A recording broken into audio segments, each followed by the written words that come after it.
একদিন জিবরিল আমিন আসছে, আসার পর বলে, ইয়া রাসূলুল্লাহ, আপনার উম্মতের মধ্যে যারা শিরিক না করে মারা যাবে, আল্লাহ তাআলা আমাকে পাঠিয়েছে আপনাকে বলার জন্য, শিরিক করা ছাড়া যারা মারা যাবে আপনি ওই উম্মতকে জান্নাতে প্রবেশের সুসংবাদ জানায়া দেন। বুঝে আসছেন সবার? তাহলে এক নাম্বার, আল্লাহ ছাড়া কোনো ইলাহ নাই এই বিশ্বাস নিয়ে মৃত্যুবরণ করা। একদিন এক ফেরেশতা নবীজির কাছে আসছে। নবীজি সাল্লাল্লাহু আলাইহি সাল্লাম বলেন, তানি আতিম মির রাব্বি ফাখায়্যারানি বাইনা আন ইউদখিলা নিসফা উম্মতি আল জান্নাহ ওয়া বাইনা আশ-শাফাআহ। নবী বলেন, একজন ফেরেশতা আমার কাছে আসছে, আসার পর আমাকে দুটি বিষয়ের স্বাধীনতা দিয়েছে, যে কোনো একটা গ্রহণ করার জন্য। ফেরেশতা আমাকে বলল, হাবিব, আপনি যদি চান আপনার অর্ধেক উম্মত আপনি জান্নাতে নিতে পারবেন, আর যদি চান আপনি সুপারিশ করতে পারবেন, তবে দুটি গ্রহণ করা আপনার জন্য। এই সুযোগ আপনি পাবেন না, যে কোনো একটি গ্রহণ করতে হবে। হয়তো অর্ধেক উম্মত জান্নাতে নিবেন, না হয় আপনি সুপারিশ গ্রহণ করবেন। আমাদের নবী বলেন, ইখতারতুশ শাফাআ, আমি সুপারিশ করাটাই আল্লাহর থেকে গ্রহণ করে নিলাম। বলেন তবে, বলেন সবাই বলেন তবে। এই সুপারিশ শুধু তারাই পাবে যারা শিরিক করবে না। নবীজি বলেন, ওয়াহিয়া লিমান লা ইউশরিকু বিল্লাহি শাইআ, আমার সুপারিশ শুধু তারাই পাবে যারা আল্লাহর সাথে শিরিক করবে না, তারাই শুধু আমার সুপারিশ পাবে, অন্যরা কিন্তু আমার সুপারিশ পাবে না। সহিহ বুখারীর বর্ণনা ৯৯ নম্বর হাদিসে আল্লাহর নবীর সাহাবী আবু হুরায়রা রাদিয়াল্লাহু তাআলা আন নবীকে প্রশ্ন করলেন, মান আসআদুন নাসি বিশাফাআতিকা ইয়াউমাল কিয়ামাতি ইয়া রাসূলুল্লাহ। হুজুর, কিয়ামতের ময়দানে আপনার সুপারিশের মাধ্যমে কোন ব্যক্তি সবচেয়ে সৌভাগ্যবান হবে আমাকে একটু বলেন। নবীজি বললেন, আবু হুরায়রা, আমি জানতাম তোমার আগে এই প্রশ্ন আমাকে কেউ করবে না। লিমা রাআইতু মিন হিরসিকা আলাল ইলম, ইলমের প্রতি তোমার যে আগ্রহ, বিদ্যার প্রতি তোমার যে আগ্রহ, আমি জানতাম তোমার আগে এই প্রশ্ন আমাকে কেউ করবে না, তুমি যে প্রশ্নটা করছো। তো যেহেতু তুমি প্রশ্নটা করেই ফেলছো, উত্তরটা নাও। আসাদুন নাসি বিশাফাআতি ইয়াউমাল কিয়ামাতি মান ক্বালা লা ইলাহা ইল্লাল্লাহ খালিসাম মিন কিবালি নাফসি। কোন ব্যক্তি যদি দিল থেকে বলে লা ইলাহা ইল্লাল্লাহ, আর এই বিশ্বাস নিয়ে যদি মারা যায়, কিয়ামতের ময়দানে আমার সুপারিশের মাধ্যমে এই ব্যক্তি সবচাইতে সৌভাগ্যবান বান্দা হয়ে যাবে। ভালোবাসি সন্তান, ভালোবাসি মা, ভালোবাসি বাবা, ভালোবাসি ঠিক, কিন্তু এর চেয়ে বেশি ভালোবাসি আল্লাহ। এই হলো আল্লাহকে সবচেয়ে, তাওহীদের কয় শর্ত? 4 নাম্বার, সবচেয়ে বেশি কাকে ভালোবাসা? আল্লাহকে, রসুলকে সবচেয়ে বেশি ভালোবাসা, আল্লাহকে এরপর রসুলকে সবচেয়ে বেশি ভালোবাসা। সহিহ বুখারীর বর্ণনা 16 নম্বর হাদিস, ক্বালা রাসূলুল্লাহ সাল্লাল্লাহু আলাইহি ওয়াসাল্লাম, সালাসুন মান কুন্না ফীহি ওয়াজাদা হালাওয়াতাল ঈমান। নবীজি বলেন, 3টা বৈশিষ্ট্য যদি কারো মধ্যে থাকে, সে অন্তরের মধ্যে ঈমানের স্বাদ আস্বাদন করতে পারবে। 1 নাম্বার, আইয়াকুনাল্লাহু ওয়া রাসূলুহু আহাব্বা ইলাইহি মিম্মা সিওয়াহুমা, আল্লাহ আল্লাহ রসুল ছাড়া যত কিছু আছে সবকিছুর চাইতে আল্লাহ আর তার নবীকে বেশি ভালোবাসা। 2 নাম্বার, ওয়া আইয়ুহিব্বাল মারআ লা ইউহিব্বুহু ইল্লা লিল্লাহ, কোন মুসলমানকে শুধুমাত্র আল্লাহর জন্য ভালোবাসা। 3 নাম্বার, আইয়াকরাহা আইয়াউদা ফিল কুফরি কামা ইয়াকরাহু আইয়ুকযাফা ফিন্নার, আগুনের মধ্যে পুড়ে যাওয়া যেমন অপছন্দ, তেমনি ভাবে কুফরি করাটাও এমন অপছন্দ হওয়া। কোটি কোটি টাকা আপনার সামনে রাখা হলো আর বলা হলো আগুনে পুড়ে মারা যাও, আপনি তখন জবাব দিবেন, আপনার কি মাথা খারাপ? আগুনে পুড়ে যদি আমি মারা যাই, তুই কোটি টাকা দিয়ে আমি করবো কি? এবার আপনাকে বলা হলো কোটি কোটি টাকা দেওয়া হবে, তুমি কুফরি করো। আপনি জবাব দিবেন কোটি টাকার বিনিময়ে যেমন দুনিয়ার আগুনে পুড়তে চাই না, তেমনি ভাবে কোটি টাকার বিনিময়ে কুফরি করে জাহান্নামের আগুনেও পুড়তে চাই না। নবীজি বলেন কারো মধ্যে যদি এমন অনুভূতি থাকে আগুনে পুড়ে যাওয়া তার অপছন্দ, তেমনি ভাবে কুফরি করাটাও তার কাছে অপছন্দের। আল্লাহ তাআলা তার অন্তরের মধ্যে ঈমানের স্বাদ তৈরি করে দিবেন, ঈমানের স্বাদ দিবেন। তো এই তিনটার মধ্যে একটা হলো আল্লাহকে বেশি ভালোবাসা। বলেন তো তাওহীদের কয় শর্ত? 1 নম্বর আল্লাহ ছাড়া কোনো ইলাহ নাই, এই বিশ্বাস নিয়ে মৃত্যুবরণ করা। 2 নম্বর আল্লাহ ছাড়া কোনো ইলাহ নাই, এটার মধ্যে একটুও সন্দেহ করা যাবে না।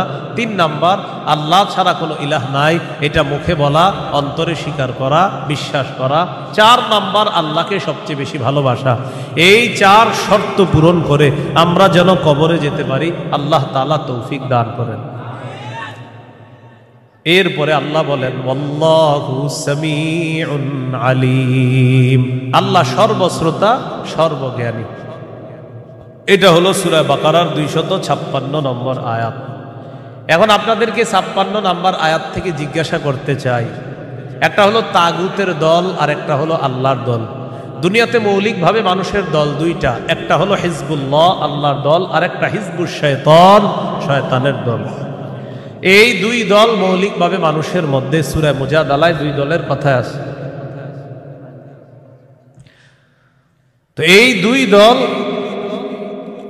2 দলের মধ্যে আমরা কার দলে থাকবো? আল্লাহর দলে না শয়তানের দলে? আল্লাহর দলে আমরা যারা থাকবো আল্লাহ আমাদের অভিভাবক হয়ে যাবে। এই কথাটা আল্লাহ সূরা বাকারার 257 নম্বর আয়াতে বলতেছে। মন দিয়ে শুনেন কি বল, আল্লাহু ওয়ালিয়ুল্লাযীনা আমানু, যারা ঈমানদার তাদের অভিভাবক আল্লাহ। সুবহানাল্লাহ। আপনারা মাঝে মাঝে এমনি দোয়া করতে পারেন না, আল্লাহ আপনি আমার অভিভাবক, আল্লাহ আপনি অভিভাবক। আল্লাহ সূরা বাকারা 257 নম্বর আয়াতে বলছেন আপনি আমার অভিভাবক। আল্লাহ আমি তো সমস্যায় আছি, আমারে সমাধান করে দাও। এইভাবে বলতে হবে, আল্লাহ আপনি বলছেন আপনি আমার অভিভাবক, আল্লাহ আপনি আমার সমস্যা সমাধান করে দেন। এইভাবে আল্লাহকে বলতে হবে।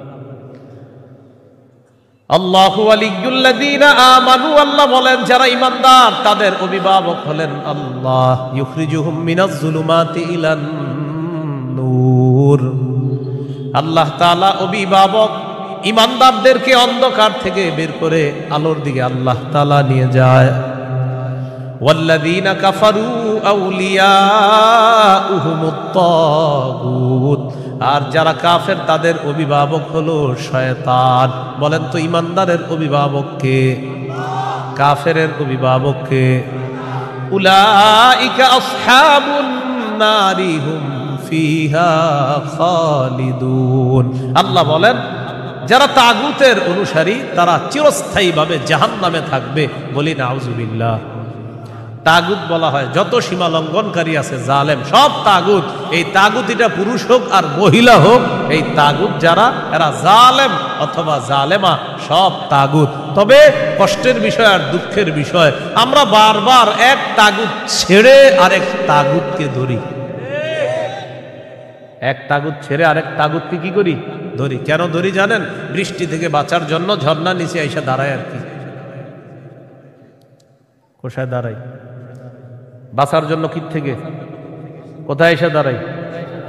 এক তাগুতকে ছেড়ে আরেক তাগুত ধরা, বানি বৃষ্টি থেকে বাঁচার জন্য ঝর্ণার নিচে এসে দাঁড়ায়। ভাই কি কিছু ঘটনা লাগে? ঝর্ণার নিচে কেন? আর বললেন না বাইরে বৃষ্টি, তো এনে কি? এই আকীদাটা এখন আল্লাহ তাআলা সংশোধন করবে যে শোনো আমি তোমাদেরকে বাঁচিয়ে রাখছি, মৃত্যুর পর আমি জিন্দা করব, কিন্তু এখানে কোনো সন্দেহ করবা না। এই আকীদা 258, 259, 260 এই 3 আয়াতের মধ্যে আল্লাহ আমাদেরকে আকীদা দিয়ে দিবেন। দুনিয়াতে যেমন তোমাদেরকে রাখছি আমি, আখিরাতেও তোমাদেরকে আবার পুনরুত্থান করব, এই ক্ষমতাও আমি আল্লাহর। সূরা বাকারা 258, 259, 260 দেখেন কি বলে। ألم تر إلى الذي حاج إبراهيم في ربه أن آتاه الله الملك إذ قال إبراهيم ربي الذي يحيي ويميت ويميت قال أنا أحيي وأميت قال إبراهيم فإن الله يأتي بالشمس من المشرق فأت بها من المغرب فبهت الذي كفر والله لا يهدي القوم الظالمين নবী আপনি কি দেখেন নাই ওই ব্যক্তির ব্যাপারে চিন্তা করেন নাই যে ব্যক্তি ইব্রাহিম নবীর সাথে তার রবের ব্যাপারে ঝগড়া করেছে, যেই রব তাকে রাজত্ব দান করেছে ওই রবের ব্যাপারে লোকটা ঝগড়া করেছে ইব্রাহিম নবীর সাথে। আল্লাহ তাআলা বলেন এই ব্যক্তি হলো বাবেল শহরের বাদশাহ নমরুদ। ইব্রাহিম নবীর সাথে ঝগড়া লাগছে, এই কারণে নমরুদকে আল্লাহ তাআলা রাজত্ব দান করছে। রাজত্ব পাওয়ার পর নমরুদ কয় আমি খোদা। ইব্রাহিম নবী বললেন আমার রব রব্বি আল্লাযী ইহয়ী ওয়া ইউমীত, আমার রব হলেন তিনি যিনি জীবন দেয়, যিনি মৃত্যু দান করেন। নমরুদ পাল্টা জবাব দিয়ে বলে ক্বালা আনা উহয়ী ওয়া উমীত, আমিও তো জীবন দেই আমিও তো মৃত্যু দেই। নাউযুবিল্লাহ। হ্যাঁ, ইব্রাহিম নবী বললেন রব তিনি যিনি জীবন দেয় মৃত্যু দেয়। নমরুদ কথা আমিও তো জীবন দিই মৃত্যু দিই। ইব্রাহিম নবী তাহলে আমি কি করতে হবে? আমারও রব মানো, কারণ আমিও জীবন দিই মৃত্যু দিই। ইব্রাহিম নবী বললেন কিভাবে? জেলখানা থেকে দুইজন আসামি ধরে আনছে, একজনকে মেরে ফেলছে আর একজনকে ছেড়ে দিছে। মারার পর বলে এই যে দেখো আমি মৃত্যু দিলাম, ছেড়ে দেওয়ার পর বলে এই যে দেখো আমি জীবন দিলাম।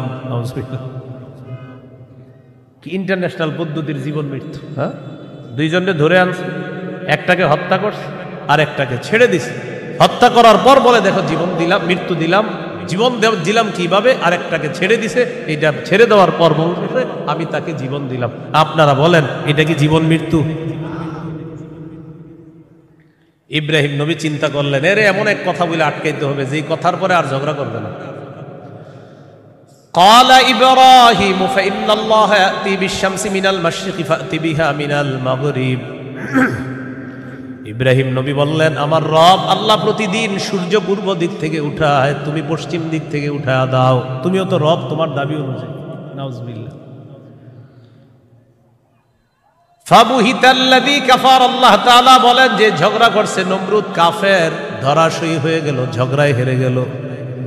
মুফাসসিরিনে কেরাম বলেন নমরুদ পাল্টা বলতে পারতো ইব্রাহিম আমি সূর্য পশ্চিম দিক থেকে উঠাতে পারবো না, তোমার রব আল্লাহ প্রতিদিন পূর্ব দিক থেকে সূর্য উঠায়, আমি তো পারবো না। তুমি তোমার রব আল্লাহকে বলো সূর্যটা যেন পশ্চিম দিক থেকে উঠায় দেখায় দেয়।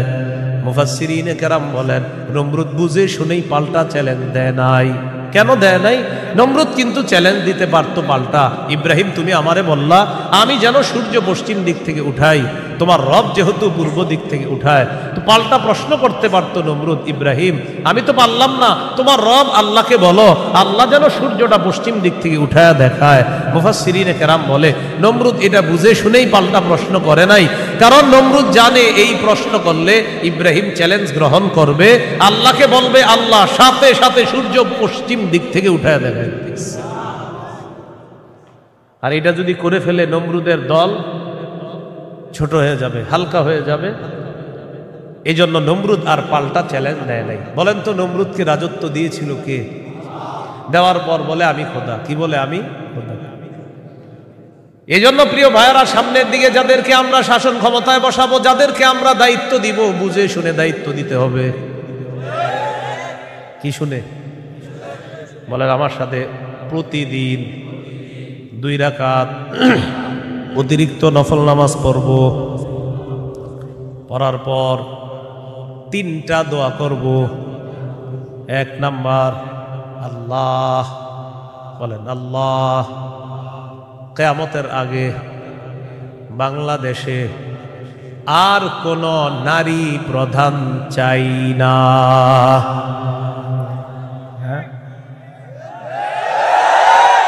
কি প্রধান চাই না?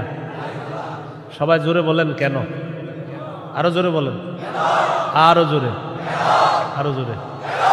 قال رسول الله صلى الله عليه وسلم لا يفلح قوم ولوا امرهم امرأتان। নবীজি বলেন ওই জাতি কিছুতেই কখনোই সফল হবে না যেই জাতি তাদের নেতৃত্বে কোনো নারীকে বসায় দেয়। আপনি বুঝেন আর না বুঝেন আমার নবীর কথা সঠিক। তো এই জন্য এই একটা বিষয় দোয়া করবেন। 2 নাম্বার দোয়া বলেন, আল্লাহ মরার আগে বাংলাদেশে শরিয়া আইন দেখে যেতে চাই। কি আইন? দেয়ালে দেয়ালে লিখে দিবেন, শরিয়া আইন চায় না তারা। বলেন, কোন না কোন অপরাধী যারা, বলেন আমার সাথে, শরিয়া আইন চায় না তারা, কোন না কোন অপরাধী যারা। চোর শরিয়া আইন চাইবে না, হাত কাটা দেবে। ধর্ষক শরিয়া আইন চাইবে না, তাকে পাথর মেরে হত্যা করা হবে, তার উপর ইসলামের শাস্তি প্রয়োগ করা হবে। এই জন্য ধর্ষক চাইবে না, চোর চাইবে না। আমাদের দেশে যদি আসলে শরিয়া আইন চালু হয়, বিগত দিনের শুধু চুরির বিচার করতে করতে সুপ্রিম কোর্ট, হাইকোর্টের বিচারপতিরা ক্লান্ত হয়ে যাবে। শুধু চুরির বিচার হয়ে, কিসের বিচার?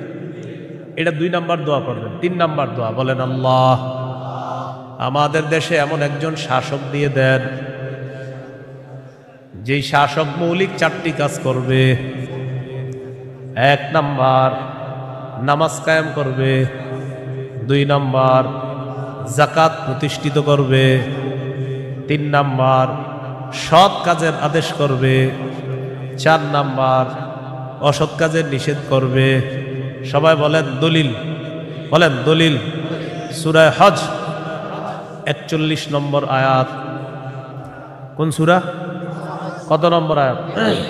এই আয়াতে আল্লাহ বলেন, আল্লাযীনা ইম্মাক্কান্নাহুম ফিল আরদি আকামুস সালাহ ওয়া আতাউয যাকাতা ওয়া আমারু বিল মারুফি ওয়া নাহাউ আনিল মুনকার।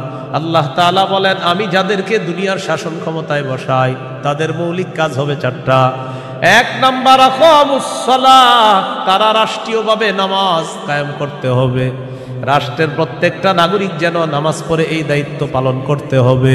2 নাম্বার ওয়া আতাউয যাকাত, যাকাতের বিধান রাষ্ট্রীয়ভাবে চালু করতে হবে।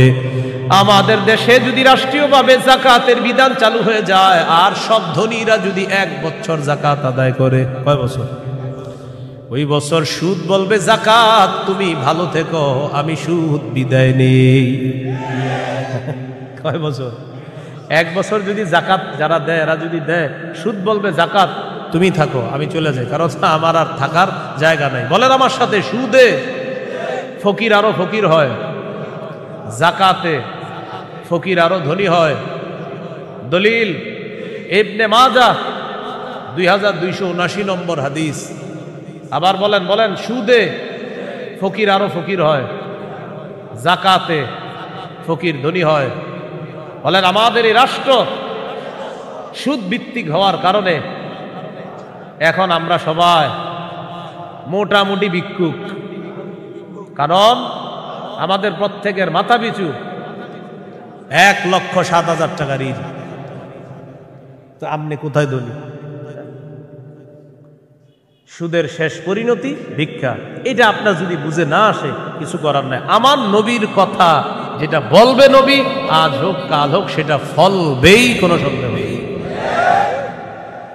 তো আমরা দাবি করি 90% মুসলমান, এখানে অর্থ ব্যবস্থা সুদ ভিত্তিক। এই জন্য আমরা স্লোগান পাল্টাবো, বলেন, দারিদ্র বিমোচনে সুদ নয়, যাকাত। বলেন তো, দারিদ্র বিমোচনে কি? দারিদ্র বিমোচনে সুদ নয়, যাকাত। এগুলা দেয়ালে লিখে দিবেন যে দারিদ্র বিমোচনে সুদ নয়, যাকাত। লিখে দিবেন, দারিদ্র বিমোচনে সুদ নয়, যাকাত। লিখবেন, সুদে ফকির আরো ফকির হয়, যাকাতে ফকির আরো ধনী হয়।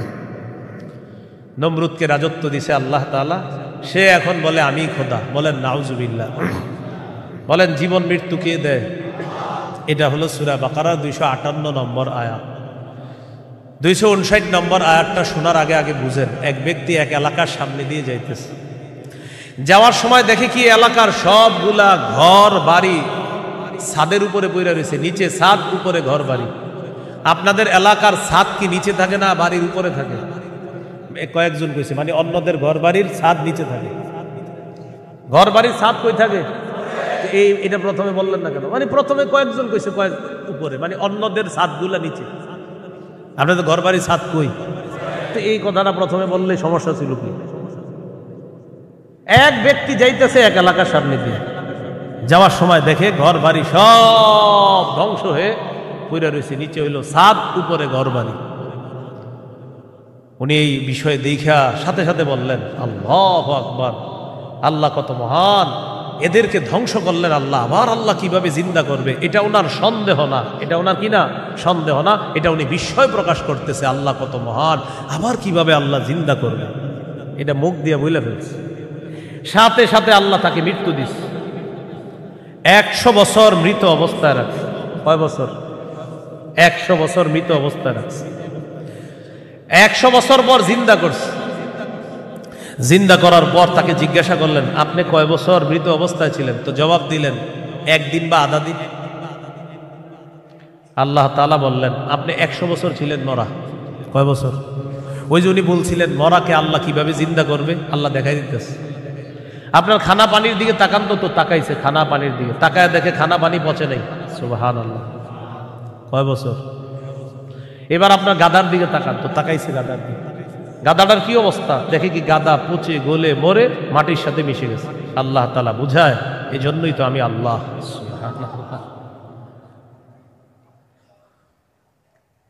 এবার আল্লাহ তাআলা বললেন, দেখেন গাদার অস্থিগুলা মাটির সাথে মিশে গেছে, আমি এগুলারে উঠাই।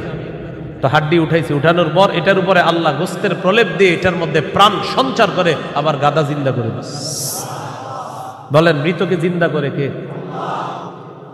এই কথাটাই আল্লাহ তাআলা বলেন, আও কাল্লাযী মাররা আলা ক্বরিয়াতি ওয়া হিয়া খাবিয়াতুন আলা উরুশিহা। অথবা নবী আপনি কি ওই ব্যক্তির ব্যাপারে চিন্তা করেন নাই যে ব্যক্তি এক এলাকার সামনে দিয়ে গেছে, যাওয়ার সময় দেখে এলাকার সবগুলা ঘর বাড়ি ছাদের উপর পড়া, এর মানে ঘর বাড়িগুলা সব ধ্বংস। ক্বালা আন্না ইউহয়ী হাযিহিল্লাহু বা'দা মাউতিহা। তখন তিনি বললেন, আল্লাহ তাআলা কিভাবে তাদেরকে মৃত্যুর পর আবার পুনরায় জিন্দা করবেন। ফাআমাতাহুল্লাহু মিআতা আমিন। আল্লাহ তাআলা তাকে 100 বছরের জন্য মৃত্যু দিলেন। সুম্মা বাআসা, আবার তাকে জিন্দা করলেন। করার পর আল্লাহ বললেন, ক্বালা কাম লাবিস্তা, কতদিন আপনি এইভাবে মৃত অবস্থায় কাটিয়েছেন? তিনি জবাব দিলেন, লাবিস্তু ইয়াওমান আও বা'দা ইয়াওম, একদিন বা আধা দিন আমি মৃত অবস্থায় ছিলাম। কয়দিন? না আপনারা বলেন আসলে কয় বছর? আল্লাহ তাআলা বলেন, ক্বালা বাল লাবিস্তা মিআতা আমিন ফানজুর ইলা তাআমিকা ওয়া শারাবিকা লাম ইয়াতাসান্না। আপনি 100 বছর মরা ছিলেন, খানার দিকে তাকান, পানির দিকে তাকান, লাম ইয়াতাসান্না, পচে নাই। সুবহানাল্লাহ। ওয়ানজুর ইলা হিমারিকা, গাদাটার দিকে তাকান, গাদার দিকে তাকাইছে, তাকায় দেখে পচে গলে মাটির সাথে মিশে গেছে। আল্লাহ তাআলা বলেন, জানেননি কেন আপনাকে আমি মৃত্যু দিলাম, আবার 100 বছর পর আপনাকে আমি কেন জিন্দা করলাম? ওয়ালিনাজআলাকা আয়াতাল লিন্নাস, আমি আপনাকে দুনিয়ার মানুষের সামনে নিদর্শন হিসাবে রেখে দিলাম যে দেখো আমি আল্লাহ মৃতকে জিন্দা করি, এর দৃষ্টান্ত দুনিয়াতেই দেখায়া দিলাম। কয় বছর মৃত্যু রাখছে, এরপরে আল্লাহ আবার উঠেছে।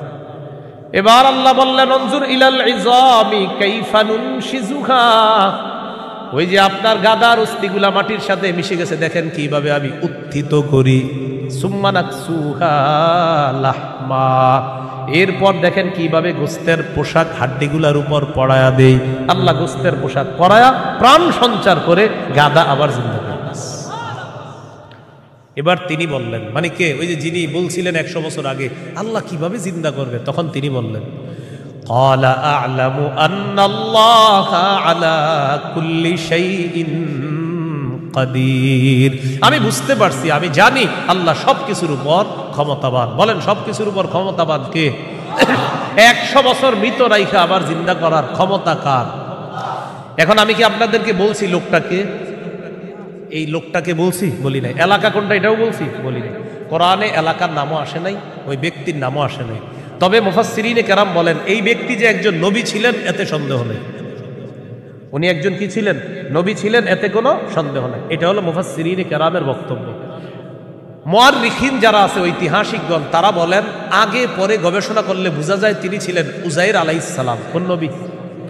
অথবা বলেন, অথবা আরমিয়া আলাইহিস সালাম, এটা একজন নবীর নাম। তাহলে ওই জনপদের সামনে দিয়ে যিনি গিয়েছেন তিনি একজন নবী ছিলেন, এই ব্যাপারটা স্পষ্ট। তবে তিনি কোন নবী ছিলেন, উজায়ের নবী না আরমিয়া নবী, এই ব্যাপারে ঐতিহাসিকগণ বলেন তিনি হয়তো উজায়ের নবী, না হয় আরমিয়া আলাইহিস সালাতু ওয়াস সালাম। এখন এলাকা এটা কোন এলাকা, ঐতিহাসিকগণ বলেন এলাকাটা বাইতুল মুকাদ্দাসের বুখতে নসর যে এলাকা দখল করেছিল, ওই বুখতে নসরের এলাকাটা ইতিহাস গবেষণা করলে বোঝা যায় ওই এলাকাটা আল্লাহ ধ্বংস করার পর তখন ওই নবী এলাকার সামনে দিয়ে গিয়েছিলেন। তাহলে এলাকার নাম সরাসরি কোরআনে নাই, এলাকার নাম সরাসরি হাদিসে নাই, নবীর নাম সরাসরি কোরআনে নাই, নবীর নাম সরাসরি হাদিসে নাই। মুফাসসির এবং ঐতিহাসিকগণ গবেষণা করে বলেন আগা গোড়া এটা গবেষণা করলে বোঝা যায় নবী ছিলেন হযরত উজায়ের অথবা আরমিয়া, আর এলাকাটা ছিল বাইতুল মুকাদ্দাস। এই হলো সূরা বাকারার 259 নম্বর আয়াত। সূরা বাকারার 260 নম্বর আয়াত। এই আয়াতেও আল্লাহ আমাদের আকীদা স্বচ্ছ করবে যে দেখো দুনিয়াতে আমি তোমাদেরকে জিন্দা রাখছি, আবার আমি মৃত্যু দিব, আবার তোমাদেরকে পুনরুত্থান করব, এই ক্ষমতা। বিসমিল্লাহির রহমানির রহিম। আল্লাহুম্মা লাকাল হামদু ওয়া লাকাশ শুকর।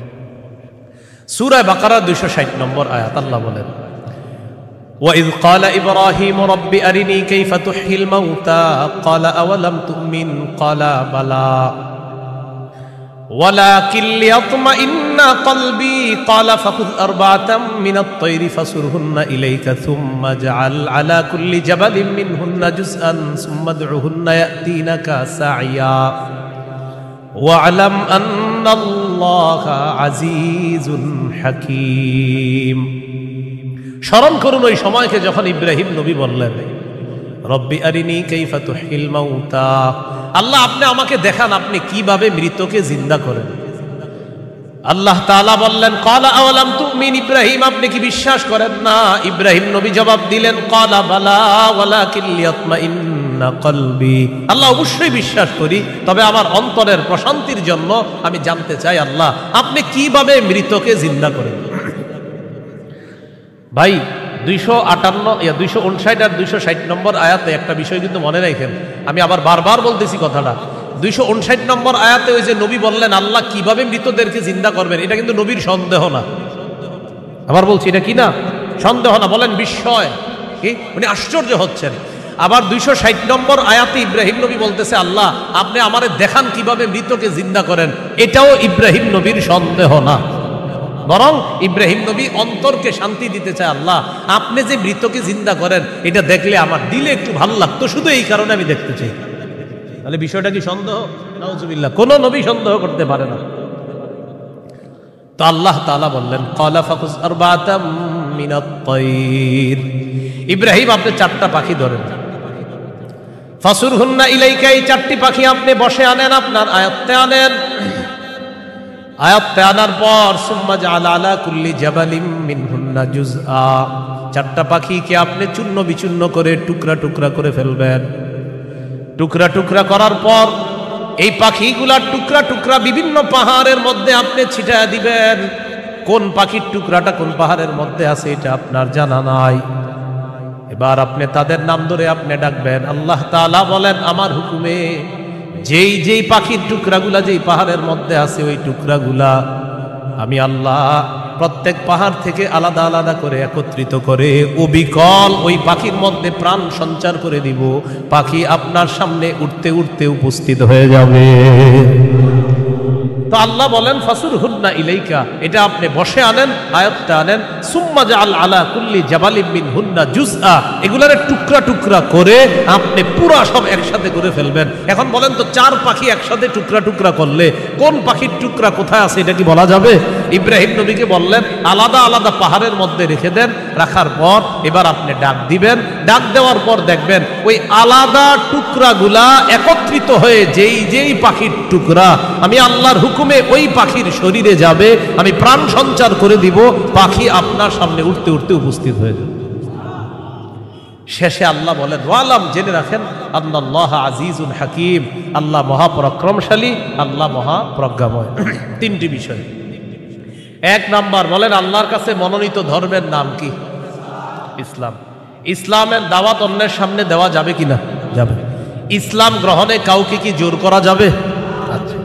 2 নম্বর, মৌলিকভাবে মানুষের দল কয়টা? 2টা। একটা কার দল? আল্লাহর দল। আর একটা কার দল? শয়তান। ইমানদারের অভিভাবক কে? কাফেরদের অভিভাবক কে? শয়তান। 3 নম্বর, আমাদেরকে দুনিয়াতে জীবিত রাখছে কে? মৃত্যু দিবে কে? মৃত্যুর পর আবার জিন্দা করবেন কে? এই 3টি বিষয় সূরা বাকারার 256 থেকে 260 নম্বর আয়াত পর্যন্ত আমরা জানলাম। আল্লাহ তাআলা আমাদের সকলকে আকীদা বিশুদ্ধ করে স্বচ্ছ করে আমরা যেন মরা। 2 নম্বর, আল্লাহ ছাড়া কোনো ইলাহ নাই, সন্দেহ করা যাবে না। 3 নম্বর, আল্লাহ ছাড়া কোনো ইলাহ নাই, এটা মুখে বলা, অন্তরে বিশ্বাস করা। 4 নম্বর, আল্লাহ ছাড়া কোনো ইলাহ নাই, এই কথা তখন প্রমাণ হবে যদি আমি সবচেয়ে বেশি আল্লাহকে ভালোবাসি। বলেন তো কয় জিনিসকে সাধারণত বেশি ভালোবাসি আমরা? 8 জিনিস। এই 8 জিনিস থেকেও কাকে বেশি ভালোবাসতে হবে? আল্লাহ। আল্লাহ তাআলা আমাদের সকলকে আজকের সূরা বাকারার 256 থেকে 60 নম্বর আয়াত পর্যন্ত মূল 3টি কথা ছিল। 1 নাম্বার, আল্লাহর কাছে মনোনীত ধর্ম ইসলাম, এটা গ্রহণ করতে হবে, বাকি গ্রহণ করার ক্ষেত্রে কাউকে জোর করা যাবে না। 2 নাম্বার, একটা শয়তানের দল, একটা আল্লাহর দল। আল্লাহর দলের অভিভাবক আল্লাহ, শয়তানের দলের অভিভাবক মানে যারা, তাদের অভিভাবক হলো শয়তান। তাগুত যারা ইহুদি খ্রিস্টান, তাদের অভিভাবক হলো শয়তান। 3 নাম্বার, আল্লাহ জীবিত রাখছে, আল্লাহ মৃত্যু দিবেন, আল্লাহ আবার জিন্দা করবেন। এই আকীদা, বিশুদ্ধ স্বচ্ছ আকীদা নিয়ে যেন আমরা কবরে যেতে পারি, আল্লাহ তাআলা তৌফিক দান করেন। সুবহানাল্লাহি ওয়া বিহামদিহি, সুবহানাকাল্লাহুম্মা ওয়া বিহামদিকা, আশহাদু আল্লা ইলাহা ইল্লা আনতা, আস্তাগফিরুকা ওয়া আতুবু ইলাইক। আমিন ওয়া আখিরু দাওয়ানা আলহামদুলিল্লাহি রাব্বিল আলামিন। আসসালামু আলাইকুম।